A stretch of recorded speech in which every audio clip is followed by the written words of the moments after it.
तो आज से हम लोग अपना सिलेबस शुरू कर रहे हैं आयुर्वेदा नर्सिंग स्टाफ वैकेंसी का। तो इसमें सबसे पहले आपका क्रिया शारीर से हम लोग शुरू करेंगे फिजियोलॉजी।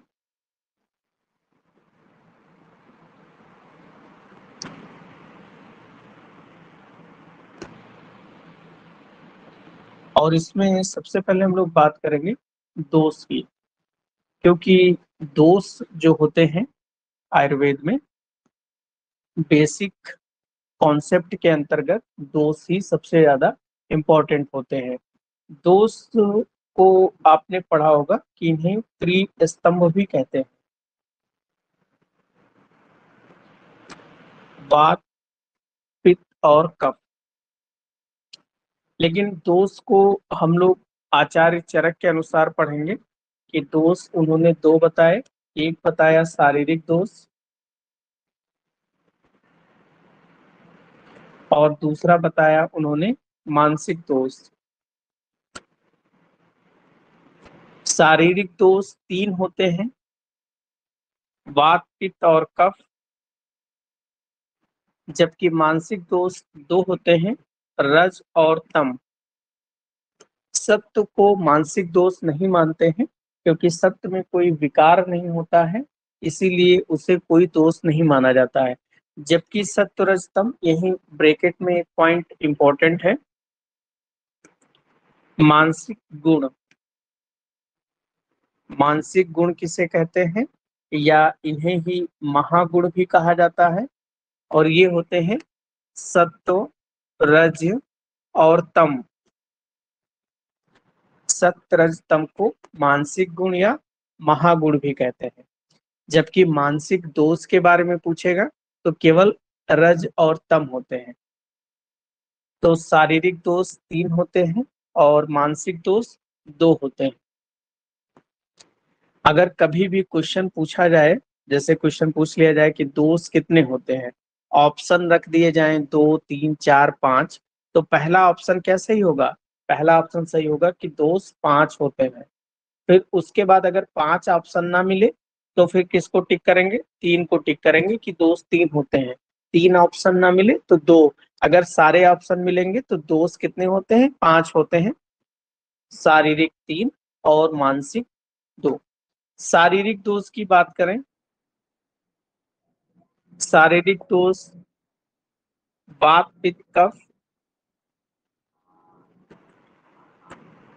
इन्हें ही त्रिस्तंभ भी कहते हैं।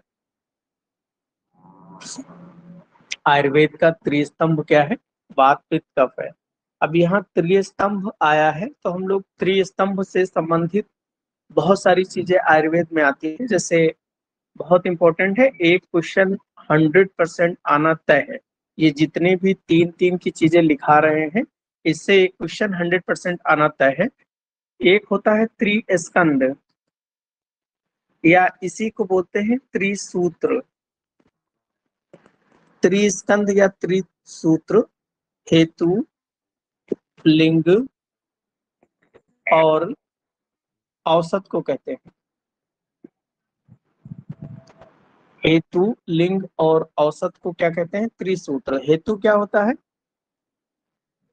हेतु कॉजेटिव ऑर्गेनिज्म, मतलब किसी भी चीज का कारण क्या है, किसी रोग का, उसे हेतु कहा जाता है। लिंग क्या होते हैं? लिंग मतलब, इसको नीचे लिख लेंगे छोटा सा, लिंग कहते हैं इसे, लक्षण कहते हैं, और इसे ही लिंग, लक्षण और रूप, और मॉडर्न में इसे क्या कहते हैं? सिम्टम कहते हैं। ये एक चीज है। औषधि, ड्रग्स क्या होती है? किसी भी चीज का जो पॉजिटिव फैक्टर होता है उसके से मिलकर त्रिस्कंद या त्रिसूत्र कहलाते हैं। नेक्स्ट, मैंने बोला है माइक ऑफ रखो, इसका माइक ऑन है। अगर कुछ पूछना है तो मैसेज कर दिया करो। साधना, अपना माइक और अपना वीडियो दोनों ऑफ करो। गुंजन, अपना वीडियो ऑफ करो।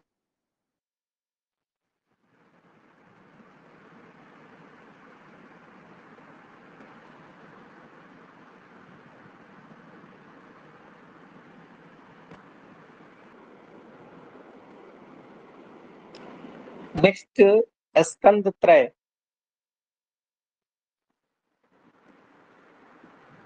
देखिए पीछे अभी पढ़ा हम लोगों ने, त्रिस्कंद, हेतुलिंग, औसत, और स्कंद त्रय क्या होता है? हेतु, दोष और द्रव्य। स्कंद त्रय और त्रिस्कंद में केवल एक ही डिफरेंस है, लिंग में, यानी कि जो उसके सिम्टम है वहां पर जो लिखा था लिंग, उसके स्थान पर यहाँ पर दोष हो गया। बाकी द्रव्य का मतलब भी मेडिसिन ही होता है, ड्रग्स ही होता है। नेक्स्ट, त्रिवर्ग क्या होता है? त्रिवर्ग धर्म, अर्थ और काम, इन तीनों चीजों को मिलाकर कहते हैं त्रिवर्ग। और यहीं ब्रैकेट में लिख लेंगे हम लोग पुरुषार्थ चतुष्टय। पुरुषार्थ चतुष्टय। पुरुषार्थ चतुष्टय, ये जो त्रिवर्ग है, इस त्रिवर्ग में अगर हम मोक्ष लगा लें, धर्म अर्थ काम और मोक्ष, तो इसको हम लोग बोलते हैं पुरुषार्थ चतुष्टय। हेतु का मतलब होता है कारण, किसी बीमारी का क्या कारण है, कॉजेटिव फैक्टर। बार बार मैं बता रहा हूं, आप लोग सुन नहीं रहे हैं शायद ध्यान से। जैसे किसी को मलेरिया फीवर होगा तो उसका मलेरिया फीवर का कारण होता है प्रोटोजोआ, जिसको नाम होता है प्लाज्मोडियम। Plasmodium malariae. तो प्लाज्मोडियम मलेरी क्या हो गया? उसका हेतु हो गया। इसी तरह डेंगू फीवर अगर किसी को होता है, तो डेंगू फीवर का कारण होता है डेंगू वायरस, जो आर्बो वायरस होता है। तो डेंगू वायरस डेंगू फीवर का हेतु हो गया, कारण हो गया। आयुर्वेद में जब हम लोग कारण पढ़ते हैं तो आहारज हेतु होते हैं, खाने पीने से संबंधित कारण होते हैं बीमारियों के। बिहारज हेतु होते हैं। बिहारज का मतलब होता है आपके लाइफ स्टाइल, जैसे किसी को अधारणी वेग है, किसी को बहुत तेज से यूरिनेशन के लिए जाना है, लेकिन अगर वो अपना यूरिन कंट्रोल करके बहुत देर तक बैठा रहे तो इनकॉन्टिनेंस ऑफ यूरिन, यानी कि उसकी पेशाब रुक जाएगी, और फिर बहुत ही प्रॉब्लम वाला केस होता है। फिर फॉलिस कैथेड्रल उसके अंदर डाल के फिर उसको ब्लैडर को इम्पटी कराया जाता है। तो इन ये जो कारण हैं ये हेतु कहलाते हैं। नेक्स्ट, त्रिवर्ग के बाद में त्रि उपस्तंभ।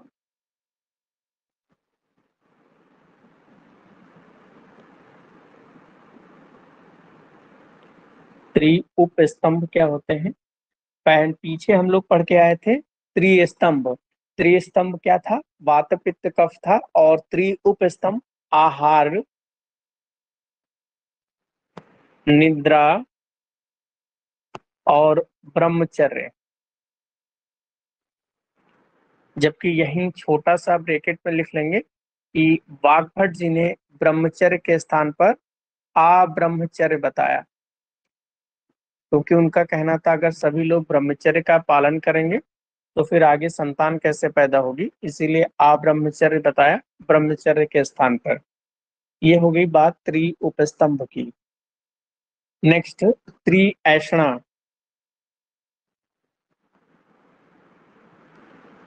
त्रिऐषणा, ऐषणा का मतलब होता है इच्छा। आपकी तीन इच्छाएं क्या होती हैं? आप क्या चाहते हैं अपने जीवन में? पहला, आप चाहते हैं कि प्राणेषणा, प्राण यानी कि आप जिंदा रहें, जिंदा रहेंगे तभी कोई आगे इच्छा होगी। तो फिर उसके बाद में आपकी क्या इच्छा होगी? धन की इच्छा होती है, धन ऐसा, खूब सारा पैसा वैसा हो। फिर कब खूब सारा पैसा हो गया, फिर आपकी इच्छा जब मरने लगोगे तो आपकी इच्छा करेगी पारलोक ऐसा, यानी कि मोक्ष की प्राप्ति हो जाए, दोबारा से संसार वंसार में आने का झंझट ना रहे। ये तीन ऐसा है, प्राण ऐसा, धन ऐसा और पारलोक ऐसा। यही ब्रैकेट में हम लोग छोटा सा फिर से लिखेंगे कि आचार्य ढेल ने धर्म ऐसा भी बताई।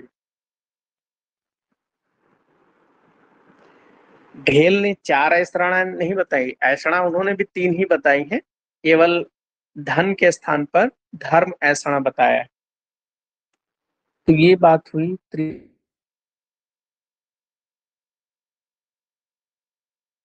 के बल।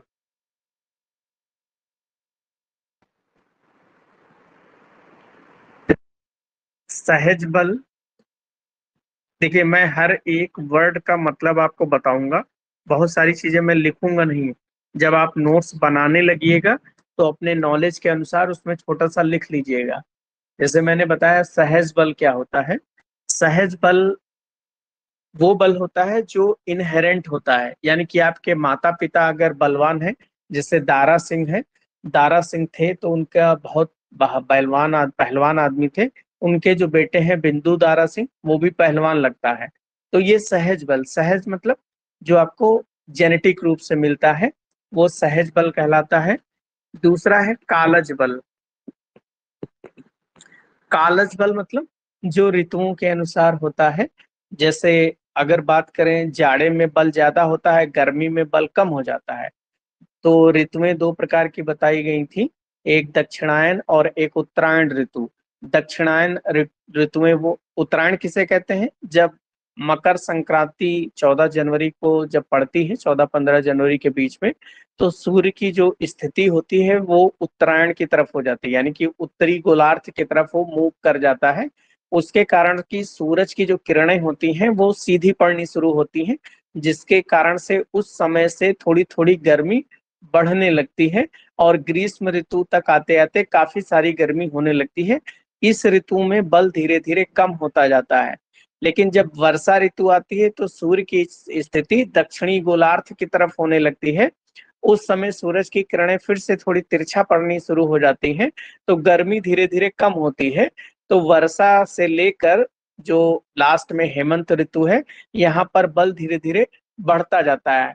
तो हेमंत ऋतु ठंडी वाली ऋतुओं में इसीलिए बल ज्यादा होता है, और जो गर्मी की ऋतुएं होती हैं उसमें बल कम होता है। इसे ही बोलते हैं कालज बल।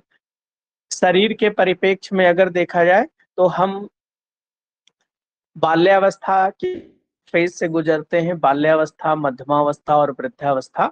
बाल्यावस्था में बल सबसे ज्यादा होता है, उसके बाद में फिर मध्यमावस्था में और वृद्धावस्था में बल कम हो जाता है, तो ये कालज बल कहलाता है। नेक्स्ट है युक्तिकृत। युक्तिकृत जुगाड़ लगाते हैं, जैसे कोई एक आदमी बेचारा भूखा रहे, तो भूखे आदमी में निश्चित रूप से बल कम होगा, और एक हमेशा बढ़िया खूब डेली फ्राइड ऑमलेट वगैरह खाता रहे, फल फ्रूट खाता रहे, मांस खाता रहे, तो उसके शरीर के अंदर बल अच्छा रहेगा। कोई व्यक्ति डेली जिम करता हो, बाइसेप्स वगैरह डंबल वगैरह करता हो, पुशअप करता हो, तो क्या है, उसने जुगाड़ लगाकर अपने मसल स्ट्रॉन्ग कर लिए हैं। क्योंकि मसल के अंदर ये होता है कि मसल डिवाइड नहीं करती है, मसल केवल अपना शेप बढ़ा सकती है। तो जो व्यक्ति डंबल वगैरह करते हैं तो उनके मसल्स क्या होते हैं, अपना शेप स्ट्रॉन्ग कर लेते हैं, बढ़ जाता है उनका शेप। तो ये जो जुगाड़ लगाकर आप अपने बल को बढ़ाते हैं, उसे बोलते हैं युक्तिकृत बल। ये तीन प्रकार के बल होते हैं। नेक्स्ट, त्रिविध रोग मार्ग।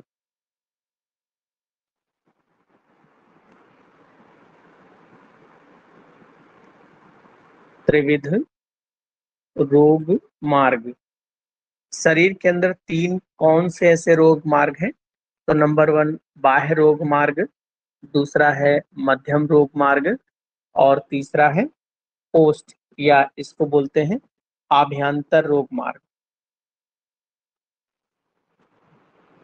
आभ्यंतर रोग मार्ग। नेक्स्ट एक छोटा सा पॉइंट और हम लोग लिख लेंगे, बाह्य रोग मार्ग में क्या आता है, शाखा आदि।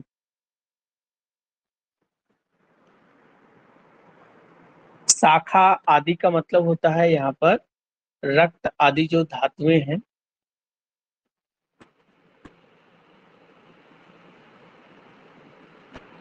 एवं त्वचा।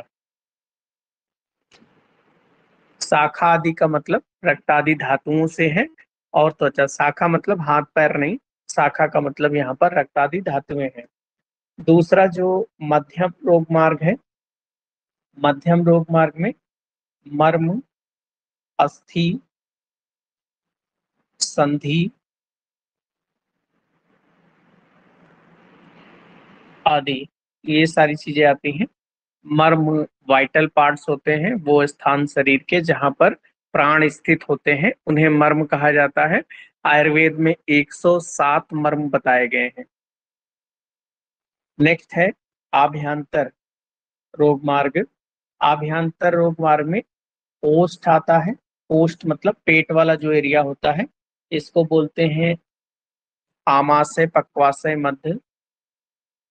आमाशय और पक्वाशय, मध्य यानी कि इनके बीच का स्थान।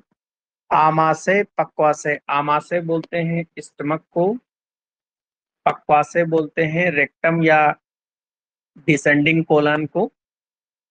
तो इनके बीच का जो स्थान है वो कोष्ठ कहलाता है, और उसे ही आभ्यंतर रोग मार्ग भी कहते हैं। दूसरा, इसी को महानिम्न भी कहते हैं, महानिम्न भी कहा जाता है इस रोग मार्ग को।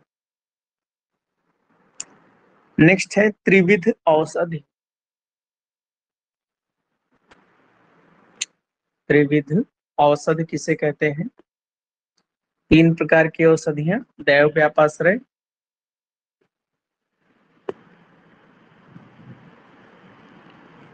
युक्ति व्यापाश्रय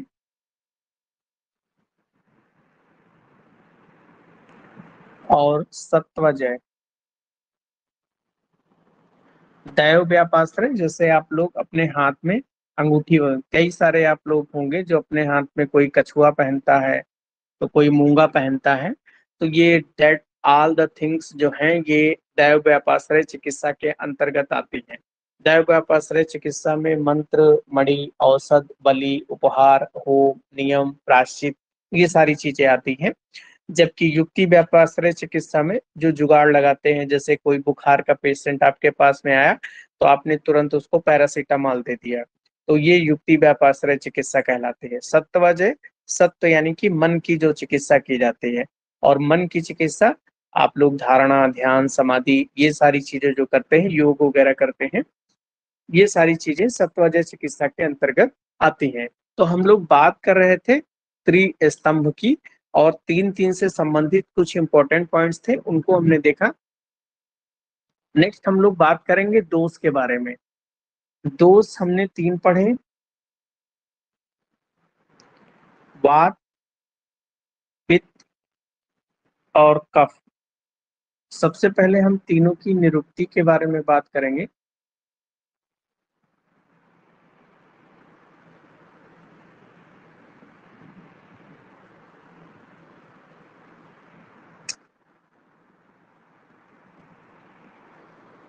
वात, पित्त, कफ में वात की जो निरुक्ति होती है, वा गति गंधनयो।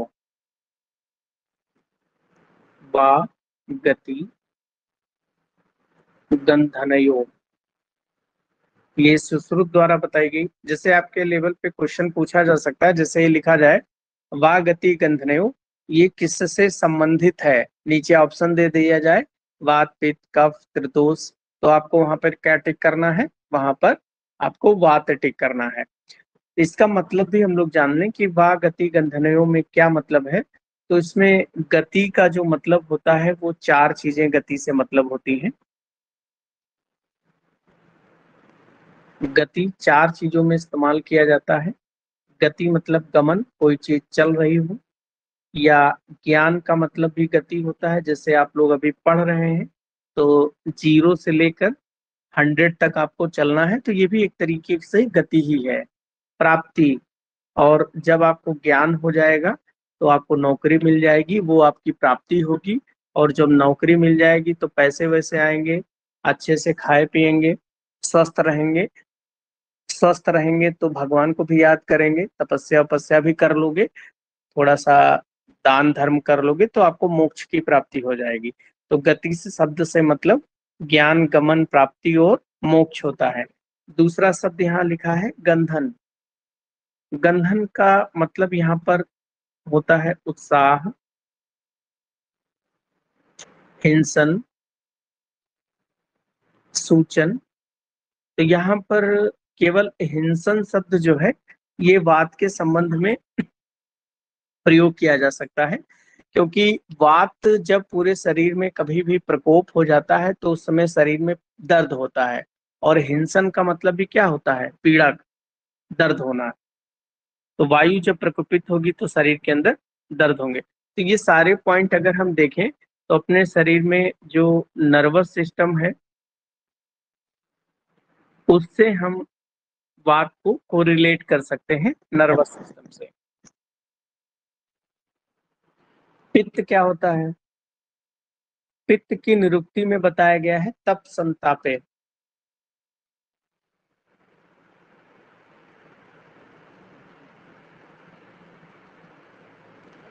तप संतापे। संताप का क्या मतलब होता है? दहन या ऊष्मा। दहन मतलब पाचन या ऊष्मा। तो आपके शरीर के अंदर जो भी पाचन वाली चीजें हैं वो सभी के सभी क्या कहलाती हैं? पित्त कहलाती है।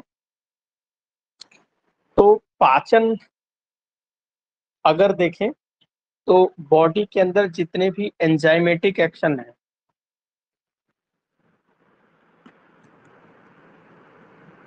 एंजाइम जितने भी एंजाइम काम करते हैं या जितने हार्मोन काम करते हैं वो सभी के सभी पित्त के अंतर्गत आते हैं। तो हार्मोनल एक्शन और एंजाइमेटिक एक्शन ये दोनों के दोनों पित्त के अंतर्गत आते हैं। और पाचन में देखें तो जितने भी डाइजेस्टिव एंजाइम होते हैं, जब हम खाना खाते हैं तो खाना खाने पर सबसे पहले जो डाइजेशन शुरू होता है वो मुंह से ही शुरू हो जाता है। मुंह में लार में आपके टाइलिन नामक एंजाइम पाया जाता है जो कि कार्बोहाइड्रेट के डाइजेशन के लिए रिस्पॉन्सिबल होता है। दूसरा एक और एंजाइम पाया जाता है लार में, उसके बारे में आपने नहीं सुना होगा। सलाइवरी लाइपेजेस पाए जाते हैं। तो सलावरी लाइपेज जो होता है वो फैट के डाइजेशन के लिए होता है। तो कार्बोहाइड्रेट लेकिन बहुत ही नेग्लिजिबल अमाउंट में पाया जाता है। इसीलिए मुख्यतः हम ये मानते हैं कि लार में केवल टाइलिन एंजाइम पाया जाता है। और इसका प्रमाण है कि अगर आप रोटी खाते हैं तो रोटी थोड़ी ज्यादा देर तक जब चबाते हैं तो चूंकि रोटी जो होती है वो क्या है? पॉलीसैकेराइड है। क्योंकि कार्बोहाइड्रेट रोटी में जो पाया जाता है वो पॉलीसैकेराइड है। जब उसको हम लंबे समय तक चबाते हैं तो जो लार में टाइलिन एंजाइम होता है वो उस पॉलीसैकेराइड को मोनोसैकेराइड यानी कि ग्लूकोज या फ्रैक्टोज में कन्वर्ट कर देता है।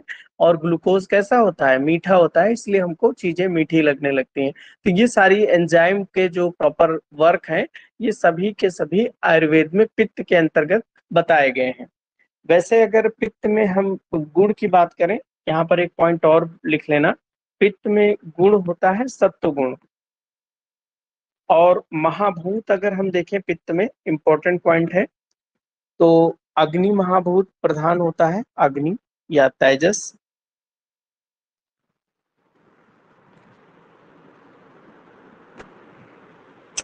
पीछे वात में भी लिख लें।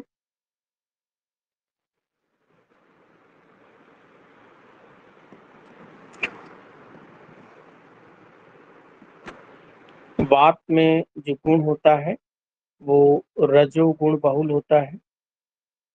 यानी कि रज गुण बहुला ज्यादा पाए। रज का मतलब होता है जो कहीं ट्रेवल करता हो, भागता हो इधर उधर। जैसे आपका अभी पढ़ाई कर रहे हैं तो इसमें जितने भी 20-30%, 20-30 लोग ऐसे होंगे जिनका दिमाग कहीं नानी नाना में चला गया होगा।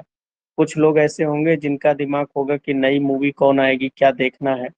तो ये सारे जो सिम्टम होते हैं वो रज के कारण होते हैं। शरीर में रज गुण इधर उधर भागता बहुत है। और वात जो है उसी से बना होता है, रजगुण बहुल होता है। वात में महाभूत अगर हम देखें तो आकाश और वायु महाभूत। आप नीचे लिख लें कि इसको हम नर्वस सिस्टम से कोरिलेट करते हैं वात को।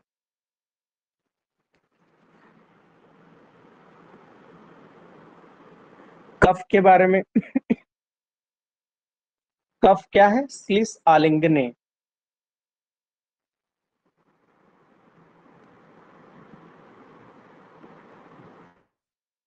श्लीष आलिंगने। श्लीष का मतलब होता है संयोग करना या चिपकाना।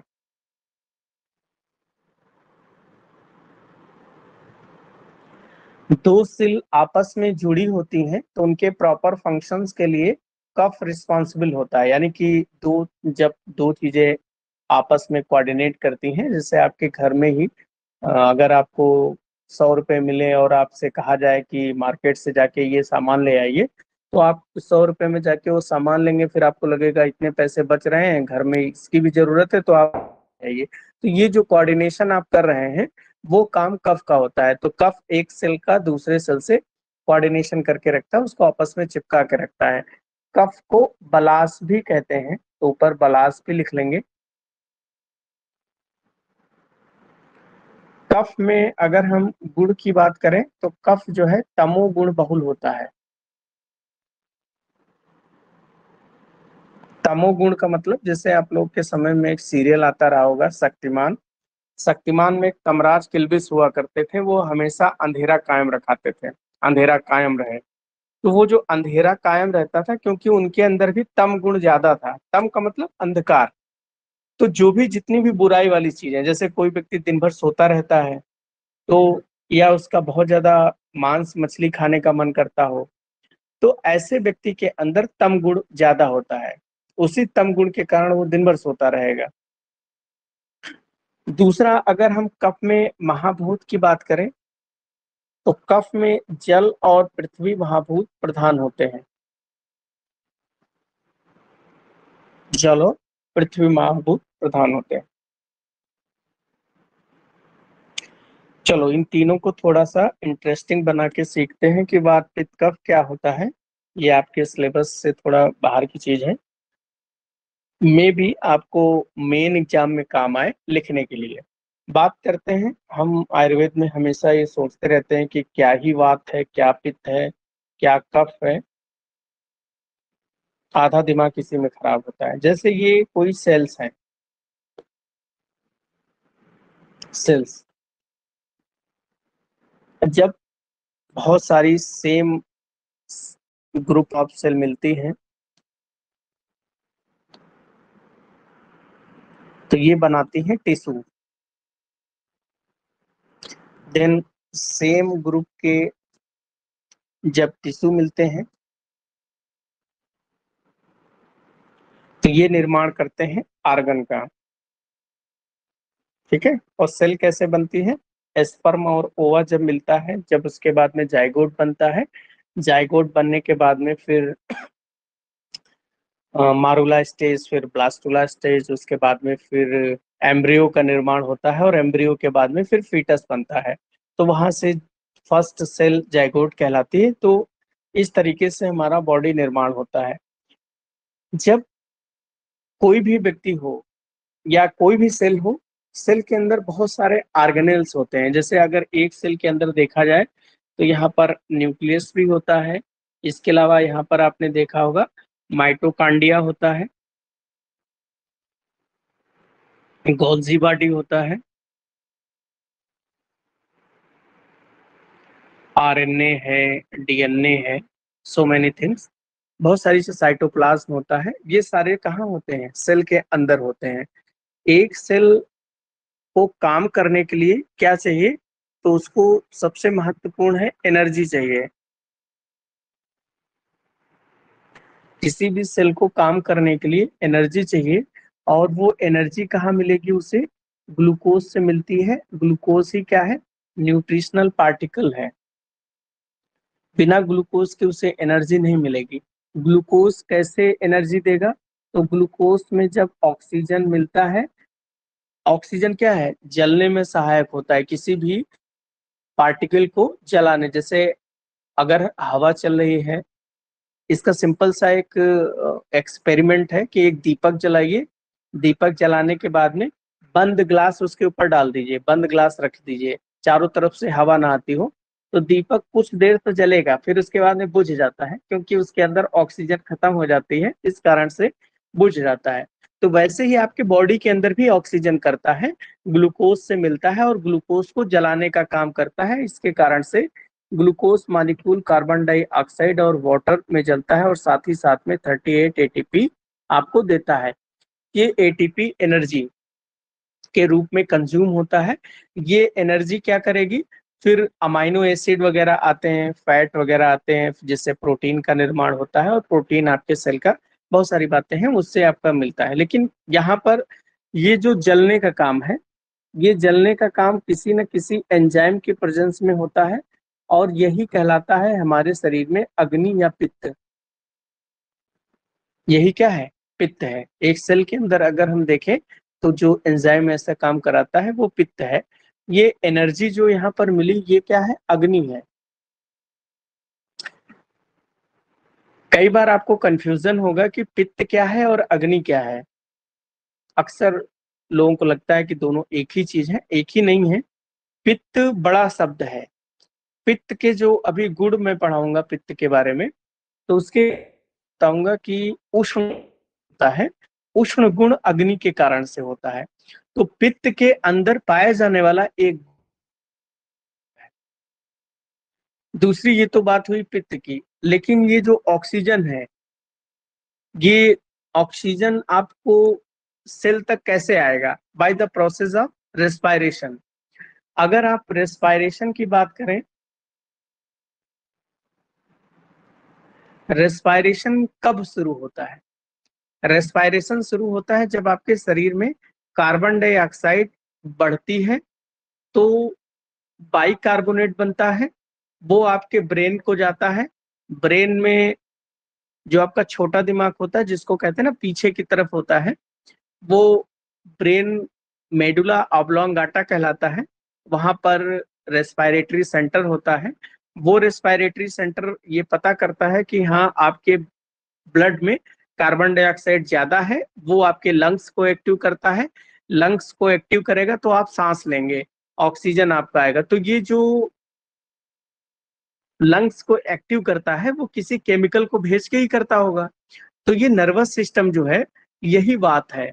इस बात के कारण से ही आपका पूरा फंक्शन जो है, केवल ये तो मैं एक लंग्स के परिप्रेक्ष्य में बताया, वैसे ये पूरा शरीर का जो नर्वस सिस्टम है, जितना भी कोऑर्डिनेशन होता है वो वायु के कारण होता है।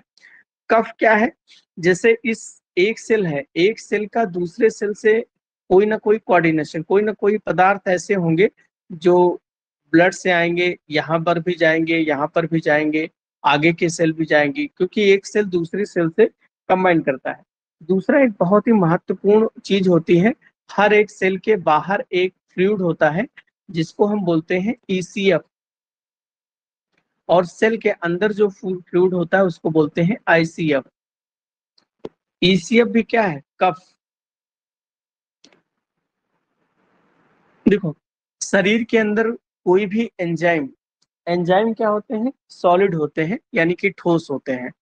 और ठोस चीज आपके शरीर में काम तभी कर पाएगी जब वो किसी पानी में मिले। जैसे आप खाना खाओ, आप एक रोटी का टुकड़ा तोड़ो और अपनी जीभ पर रख लो, तो रोटी का टुकड़ा अगर आप तोड़ के जीभ पर रख लें तो आपको रोटी का टेस्ट कभी नहीं मिलेगा। लेकिन उसी रोटी को जब आप चबाते हैं, जब वो आपकी लार में मिल जाती है, तो आपको रोटी का टेस्ट मिलता है कि रोटी मीठी है कैसी है। जैसे एक बादाम उठाओ, बादाम उठा के, बादाम सॉलिड होता ना, उसको उठा के अपनी जीभ पे रखना आज, कभी भी बादाम का टेस्ट आपको नहीं मिलेगा। जब आप उसको चबाने लगते हैं तभी जाके उसको टेस्ट मिलता है। यानी कि कफ, वहां पर जीभ में बोधक कफ होता है। तो कफ वो चीज होती है आपके शरीर में जो किसी भी दूसरी चीज को काम करने के लिए मीडियम प्रोवाइड करती है। जैसे कि एक्वस मीडियम, कोई भी एंजाइम शरीर के अंदर तभी काम करेगा जब पानी का मीडियम होगा, एक्वस मीडियम होता है। तो कफ का भी ये रोल होता है पूरे शरीर के अंदर। तो कफ, वात, पित्त और कफ बहुत बड़े टर्म है, आपके लेवल पे इतना ही सफिशियंट है। नेक्स्ट हम लोग बात करेंगे, वात पित्त कफ जो होते हैं, इनके गुण क्या है।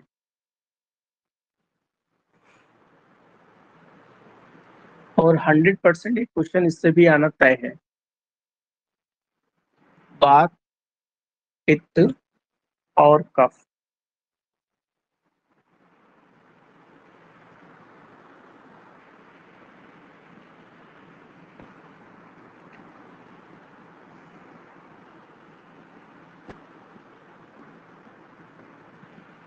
वात के गुण देखें तो वैसे तो तीनों के, वात और पित्त और कफ के तीनों के सात सात गुण बताए गए हैं।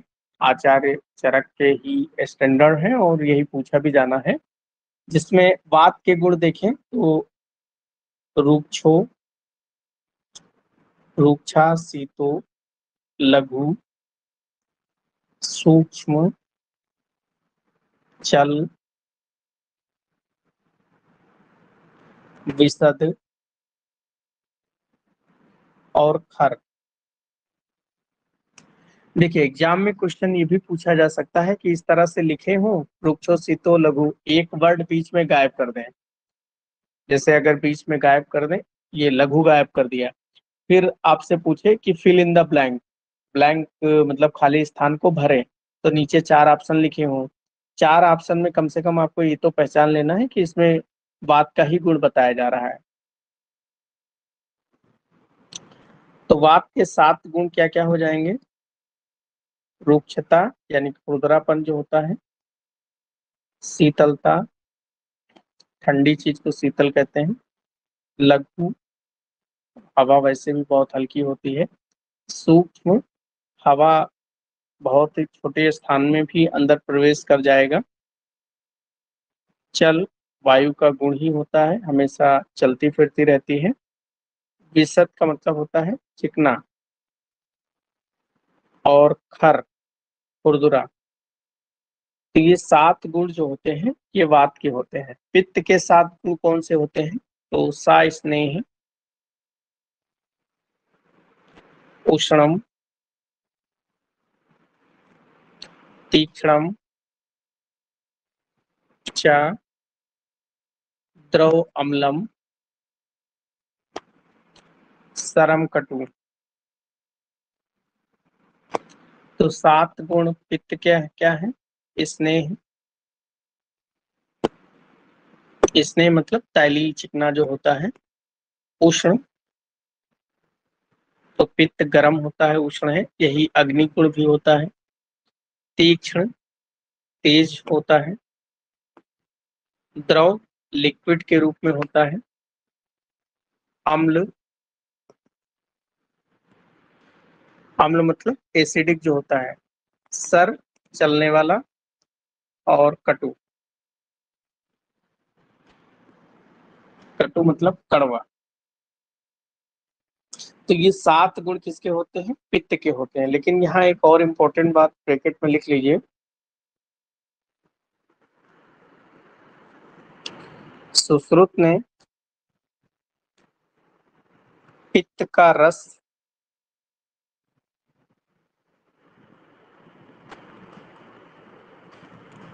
पित्त का रस में सामान्य बताया है कटु,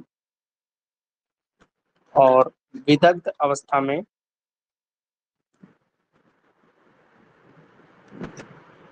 अम्ल।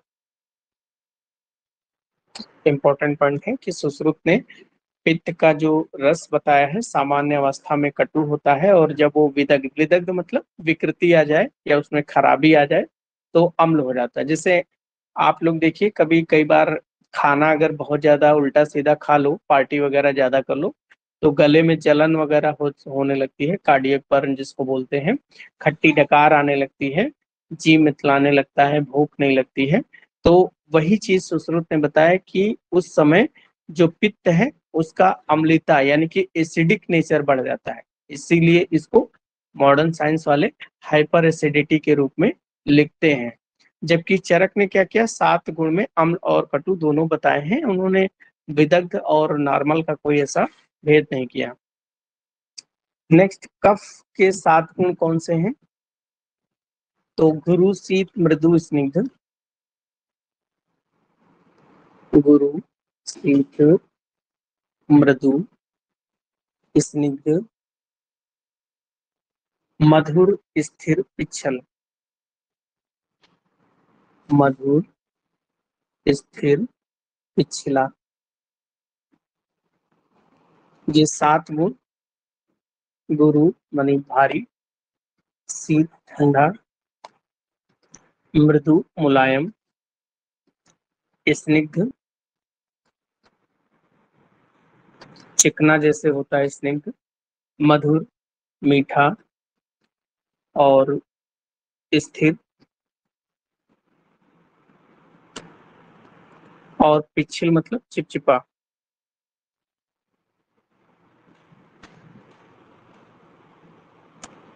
यहाँ पर भी एक इम्पोर्टेंट बात लिख लें कि सुश्रुत ने सामान्य सामान्य रस जो है मधुर बताया है, और विदग्ध अवस्था में लवण बताया है। तो सुश्रुत में सामान्य कफ का जो रस बताया है वो मधुर बताया है, और विदग्ध अवस्था में लवण के समान बताया है। तो ये वात और पित्त के साथ साथ गुण होते हैं।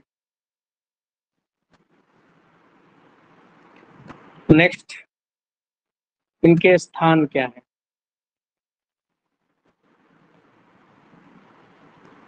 वात, पित्त और कफ के स्थान पूरे शरीर में कहाँ कहाँ होते हैं?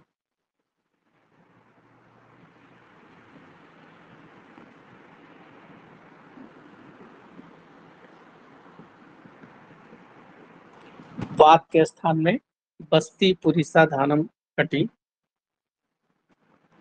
बस्ती, पुरीसा, धानम, कटी, सक्थिनी, पाद अवस्थीन च,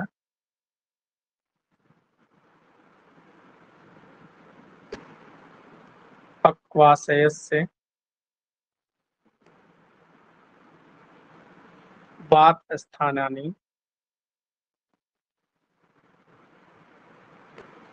तत्र अपि पक्वाशयस्थ विशेषेण वात स्थान। पक्वाशयो विशेषेण वात स्थानम।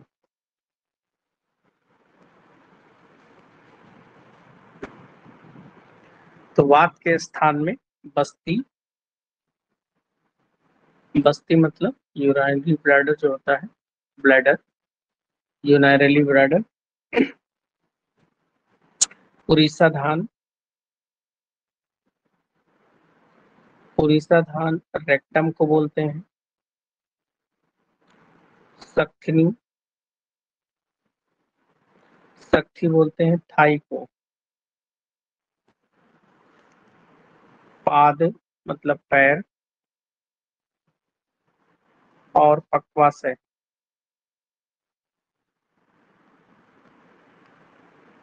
पक्वाशय जो एनल कैनाल होती है, या इसको कोलन भी मान सकते हैं। तो ये वात के स्थान है। और विशेषतः वात का स्थान कौन है? विशेष रूप से पक्वाशय। इंपॉर्टेंट क्वेश्चन है, पूछा जा सकता है कि वात के विशेष स्थान के रूप में कौन सा है? तो पक्वाशय वात का विशेष स्थान होता है।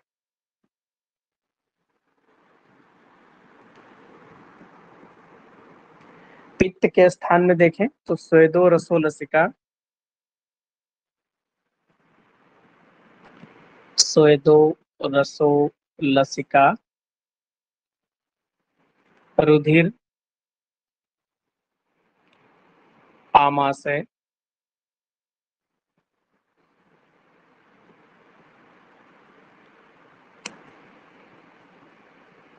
पित्त स्थानानि,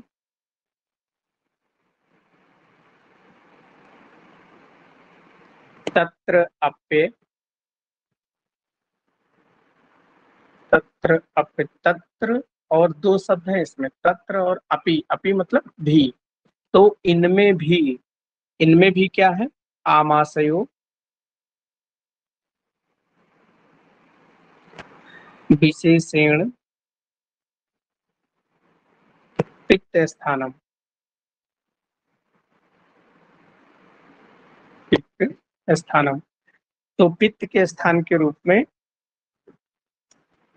स्वेद, स्वेद मतलब स्वेटिंग, पसीना। रस, रस जो होता है प्लाज्मा धातु, प्लाज्मा जो होता है। लसिका, लसिका बोलते हैं लिम्फ को। रुधिर, ब्लड को बोलते हैं। और आमाशय,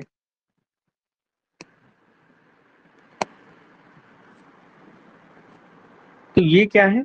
विशेष रूप से ये पित्त के स्थान है, और इसमें विशेष रूप से पित्त का स्थान कौन है? तो आमाशय।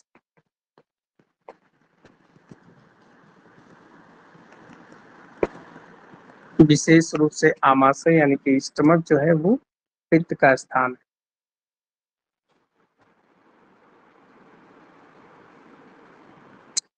तीसरा, कफ के स्थान में पूरा श्रीवो ग्रीवा, पूरा शिरो ग्रीवा पर्वाण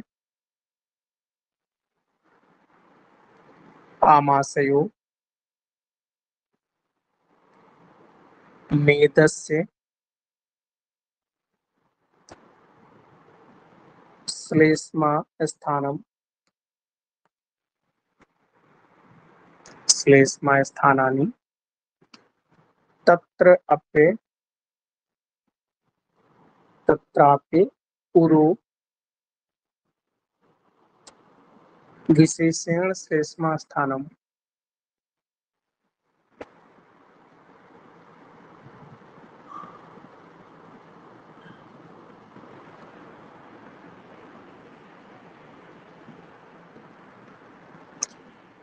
तो कफ के स्थान के रूप में उर, उर ये वाला उर होता है चेस्ट। अगर आपको कहीं पर इस प्रकार से लिखा हो उरु, इसका मतलब होता है थाई। दोनों देखना, क्योंकि अभी पीछे जब वात के स्थान पढ़ेंगे तो वहां पर जो शक्ति लिखी है वो उरु होता है, थाई। तो चेस्ट कफ का स्थान है। इसके अलावा सिर, ग्रीवा, पर्व, पर्व बोलते हैं ज्वाइंट्स को, जैसे नी ज्वाइंट है या उंगलियों के ज्वाइंट्स हैं। और इसके अलावा आमाशय, मेद भी जो होता है वो कफ का स्थान होता है। और विशेष रूप से कफ का स्थान कौन है? तो उर, उर मतलब चेस्ट जो है वो विशेष रूप से कफ का स्थान है। देखो यहाँ आमाशय पित्त वाले में भी आया है और आमाशय कफ वाले में भी आया है, तो इसको अंडरलाइन कर लो। कई बार अगर क्वेश्चन ये पूछा गया कि आमाशय किस दोष का स्थान है, और नीचे ऑप्शन में वात पित्त कफ, और इसमें पित्त और कफ दोनों एक ऑप्शन में हो तो दोनों टिक करना है। ठीक है, तो इसको ये चीजें ध्यान रखना है आपको।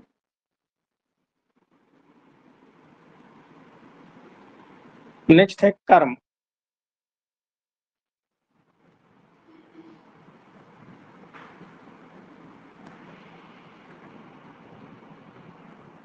वात पित्त कफ, इन तीनों के कर्म क्या है?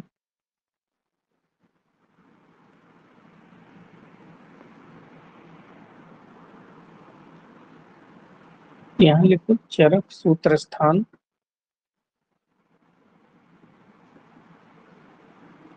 चरक सूत्र स्थान 18 में कर्म बताए गए हैं, और चरक सूत्र स्थान 1 में गुण बताए गए हैं, और चरक सूत्र स्थान 20 में स्थान बताए गए हैं कि वात पित्त कफ के स्थान क्या है।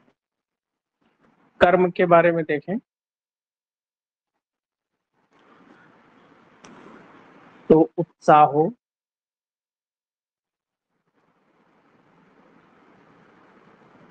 उच्छ्वास, निश्वास, श्वास चेष्टा, धातु गति, सम, समो मोक्षो, गति मताम, वायो कर्मा विकारजम।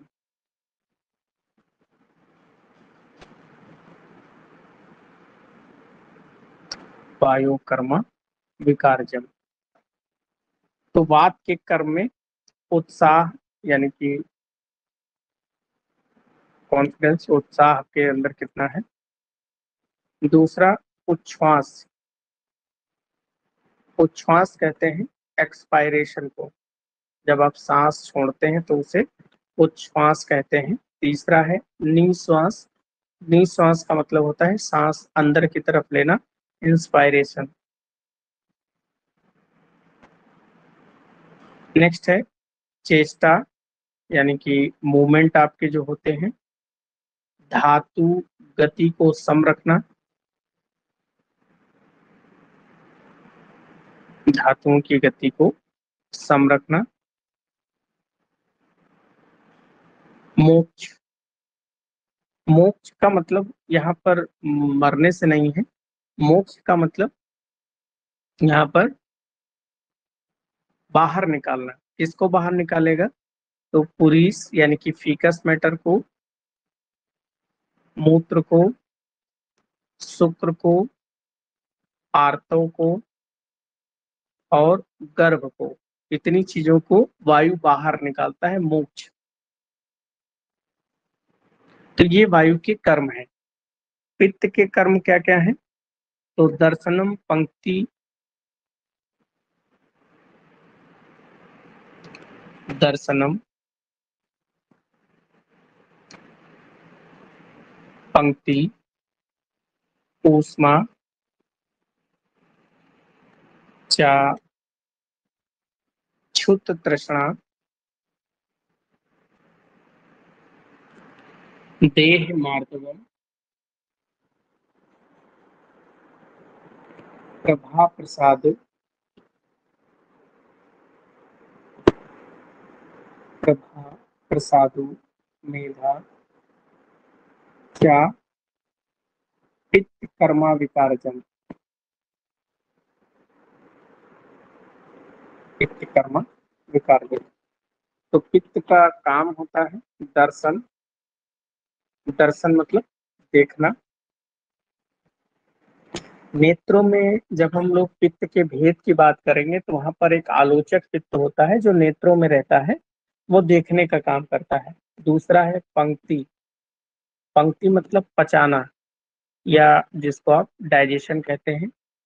तीसरा है ऊष्मा, ऊष्मा मतलब बॉडी टेम्परेचर आपका मेंटेन करना, टेम्परेचर। चौथा है क्षुत, क्षुत मतलब होता है भूख लगना, और तृष्णा मतलब प्यास लगना।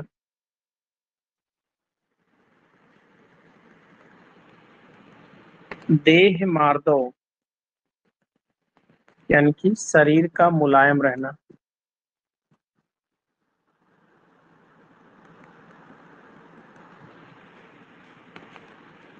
प्रभा, प्रभा कहते हैं बॉडी लक्ष्यर को, यानी कि जो आपके चेहरे की चमक होती है वो प्रभा होती है। प्रसाद, प्रसाद डाइजेशन के बाद में मल और प्रसाद भाग बनते हैं। जब भोजन पच जाता है तो कुछ तो मल बन जाता है और कुछ जो अवशोषण हो जाता है यानी कि एब्जॉर्बेशन होता है रस धातु का, तो वो प्रसाद भाग कहलाता है।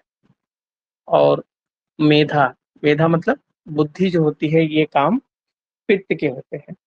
तो इसमें जैसे क्वेश्चन इस तरह पूछा जाता है कि मेधा किसका कार्य है, या पूछ लेंगे निम्नलिखित में से पित्त का कर्म है, और ऑप्शन में वहां दिया होगा उत्साह और मेधा, चेष्टा। तो मेधा पित्त का कर्म होता है। कफ के कर्म देखें तो स्नेहो बंधत्व,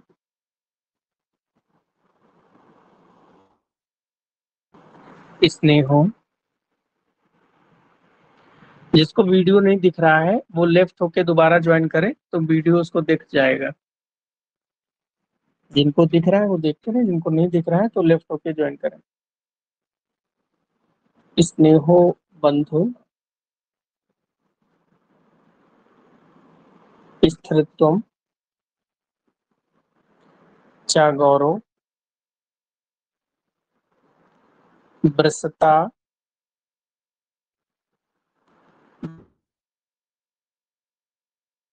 क्षमा, धीतिर, आलोभस्य,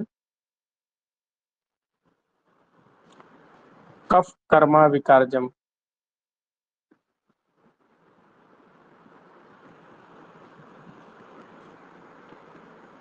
तो कफ के काम क्या है? स्नेहो, यानी कि स्नेहन करना। शरीर में जो चिकनापन होता है वो कफ के कारण होता है। बंध, बंध का मतलब जो बंधन वगैरह शरीर के हैं वो स्ट्रांग रहें, स्थिर रहें। शरीर में जो भारीपन होता है, गौरव, जो आपका बॉडी कंपैक्टेबिलिटी होती है, वो कफ के कारण होती है।